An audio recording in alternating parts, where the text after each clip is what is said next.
Au nom du Père, du Fils et du Saint-Esprit. Amen. La paix de Jésus soit dans votre maison. J'espère que vous allez bien, que vous êtes dans la paix et la joie de Jésus.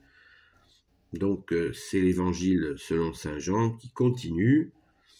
Eh bien, ce texte est un morceau au chapitre 13, quand Jésus lave les pieds de ses disciples. Donc, c'est un morceau de la scène.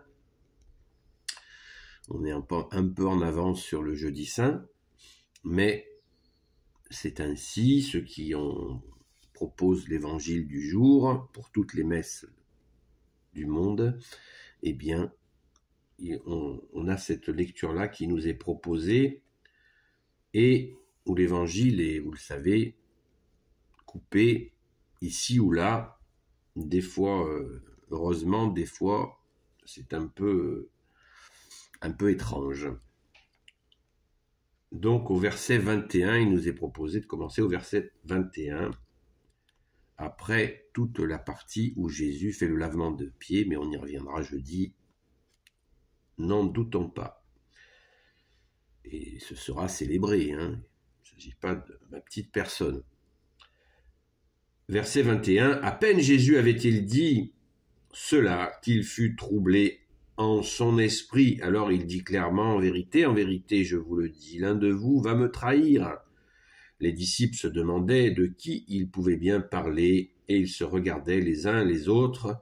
Un des disciples, celui que Jésus aimait, était installé juste contre Jésus. Simon-Pierre lui fit donc un signe pour qu'il demande à Jésus de qui il parlait. Et lui, qui se trouvait juste sur la poitrine de Jésus, se retourna vers Jésus pour lui dire « Seigneur, qui est-ce » Jésus lui donna cette précision « C'est celui à qui je vais passer un morceau trempé dans la sauce. » Il trempa le morceau et le donna à Judas, fils de Simon Iscariote. Et avec ce morceau, Satan entra en lui. Alors Jésus lui dit « Ce que tu veux faire, fais-le tout de suite. » Aucun de ceux qui étaient à table ne comprit de quoi Jésus parlait.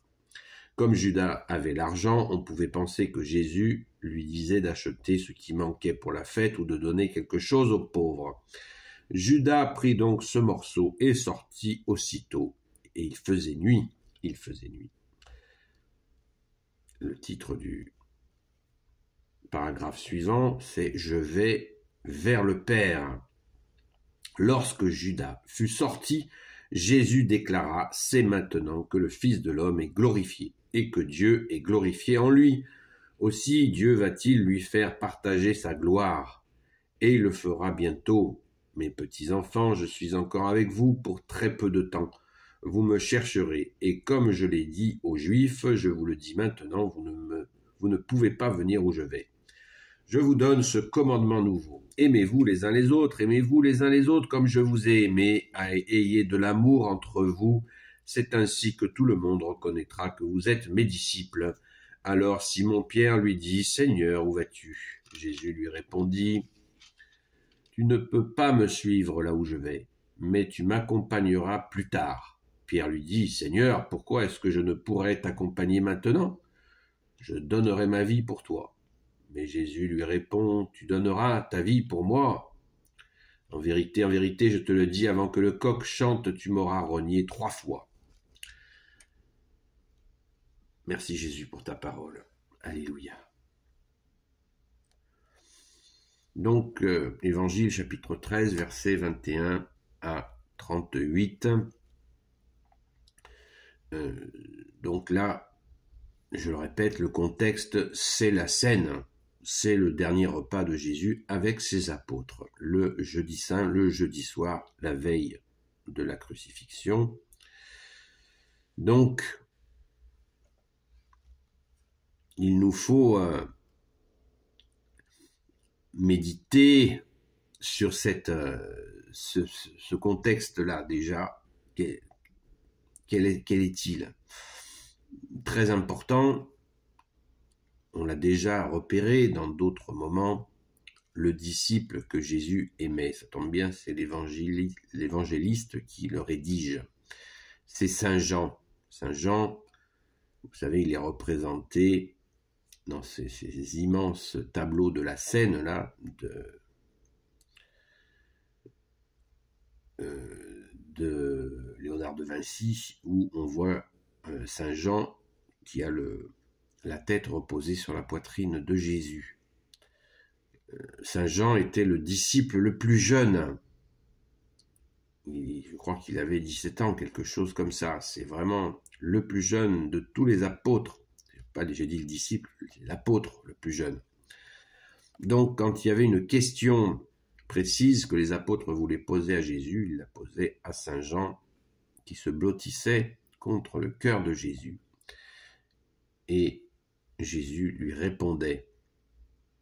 Quel privilège magnifique. Merci Jésus, merci Saint Jean. Donc là, c'est l'annonce de la trahison, bon, qui ne la connaît pas, de Judas. Il a fait partie, voilà, du plan, hein, ça s'est déroulé comme ça.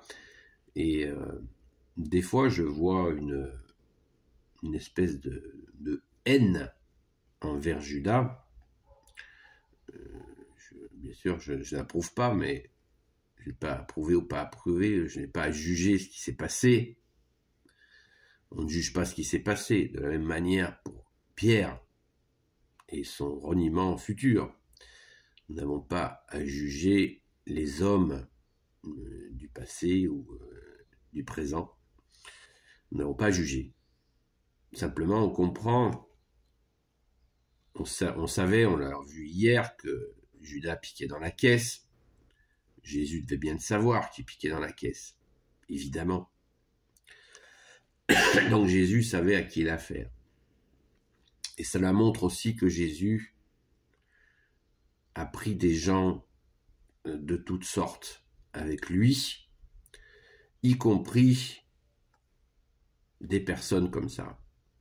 Qu'à voir Saint Pierre là qui fait le courageux et qui derrière effectivement il va renier. Mais il y a un mais. Pour Saint Pierre, nous savons que il a fait un travail d'évangélisation, son travail d'apôtre, il a donné sa vie pour Jésus, donc on n'a pas de leçon à lui donner. Il s'est bien rattrapé le Saint Pierre. Et pour ce qui est de Judas, ce qui est devenu Judas, nous n'en savons rien.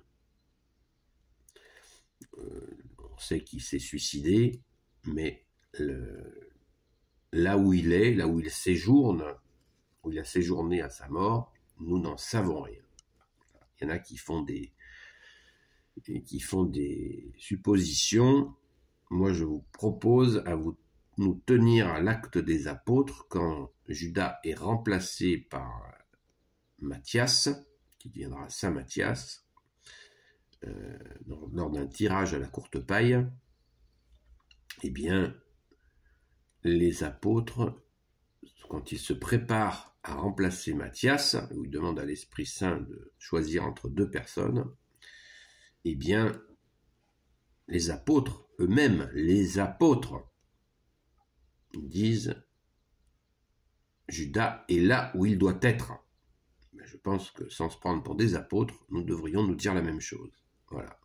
Et surtout pas manifester une forme de férocité envers Judas, qui fut dans ce déroulement, et bien sûr sans approuver toute forme de trahison est toujours regrettable, c'est évident, mais nous ne connaissons pas le mystère suffisamment pour émettre des jugements. Il nous appartient, gardons nos forces pour rester fidèles à toi, bien-aimé Jésus, bien entendu. Et ce moment absolument, on voit que Jésus est troublé, parce qu'il sait que l'heure approche.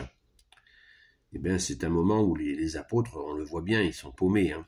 Ils ne comprennent pas s'ils parlent en parabole, en image encore, ou si c'est vraiment pour bientôt. Ils sont paumés, ils ne comprennent absolument pas ce qui se passe avec Judas. Pierre monte sur ses grands chevaux, on va dire un peu comme d'habitude. Donc c'est un peu, il n'y a rien d'anormal. Mais Jésus est troublé. Il est troublé parce que, tout simplement, je pense qu'il est troublé parce que il était conscient de sa responsabilité d'avoir levé ces hommes, les apôtres, et qu'ils allaient donc faire face. Bien sûr, il n'allait pas les quitter une fois crucifié, il allait ressusciter, il allait venir, mais en attendant, il y avait cette épreuve terrible du vendredi saint, donc de sa passion, et ça devait être difficile pour Jésus de voir que, bon, ben, comment allait-il réagir? Et c'est d'ailleurs intéressant de voir que Jésus prépare tout. Tu prépares tout, bien-aimé Jésus, parce que tu leur dis de s'aimer, de s'aimer comme je vous ai aimé, dit Jésus, ce qui est énorme, hein, parce que pour aimer comme Jésus, waouh, s'accrocher, hein. On essaye, on peut essayer. Bien sûr, nous devons tendre à, mais le prétendre, non. Enfin, moi, je pense que c'est, faut pas prétendre aimer comme Jésus aime, hein. Nous pouvons faire essayer de le faire. Merci Jésus. Et là, Jésus leur dit, voilà, c'est carrément un commandement, hein, aimez-vous comme je vous ai aimé, et on reconnaîtra à l'amour que vous êtes mes disciples, à l'amour qui rentre vous. Ça aussi, ça, c'est très fort, très très fort. Et nous devons, nous, catholiques, y penser à cette parole souvent, que nous devons avoir de l'amour entre nous. Et bien sûr, quand c'est possible, parce qu'il y a beaucoup de gens qui n'aiment pas l'amour, des gens qui le revendiquent, mais qui ne font rien pour non plus. C'est difficile et nous avons nos propres difficultés que nous remettons à Jésus régulièrement pour essayer de progresser. Mais voilà, aimer, ça s'apprend. Ça s'apprend. Et c'est pas évident.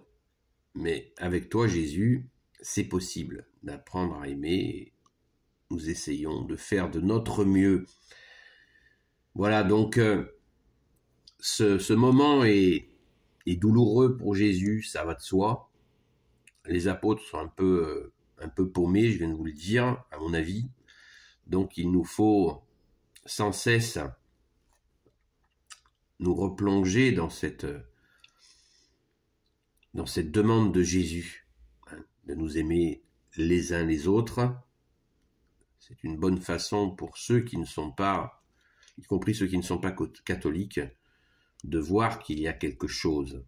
Ils ont quelque chose qui m'attire. Et là, bien sûr, c'est ton amour, Jésus. Car on ne peut rien faire sans toi, bien-aimé Jésus. Alors, voilà. À nous de nous mettre au travail. Donc, cette lecture de Saint Jean, elle est troublante. Elle est troublante. Parce que on comprend bien que Jésus est inquiet. Il est inquiet par rapport à son équipe magnifique, sont les apôtres. D'ailleurs, nous en avons la preuve.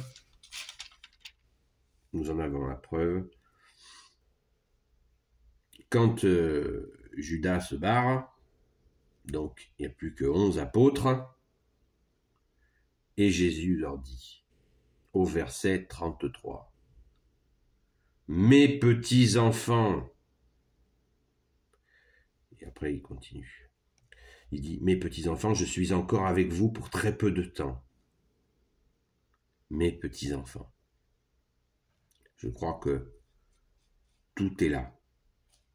C'est dire l'amour qu'a Jésus pour ses apôtres.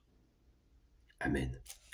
Béni soit le Père, le Fils et le Saint-Esprit. Amen. Ô Jésus, toi qui peux tout et qui portes tout, toi le Sauveur, toi l'Emmanuel, je te confie toutes celles et ceux qui regarderont cette vidéo, ainsi que leurs proches, selon ta sainte volonté, ô Jésus.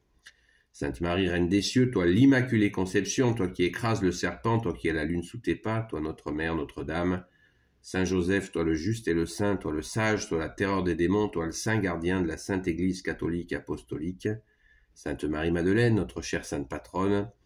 Et vous, tous les saints et saintes, amis de Jésus, Saint Michel Archange, qui est comme Dieu, Saint Gabriel Archange, Saint Raphaël Archange et tes anges guérisseurs, et vous, tous les anges qui servez Jésus, je vous confie toutes celles et ceux qui regarderont cette vidéo, ainsi que leurs proches, selon ta sainte volonté, ô Jésus. La paix de Jésus soit dans votre maison, je vous dis à très vite. Et continuons à prier pour la France, en demandant, pour le peuple franc, demandant pardon pour l'apostasie. Nous sommes en pleine semaine sainte, donc il nous faut redoubler de prières. À très vite.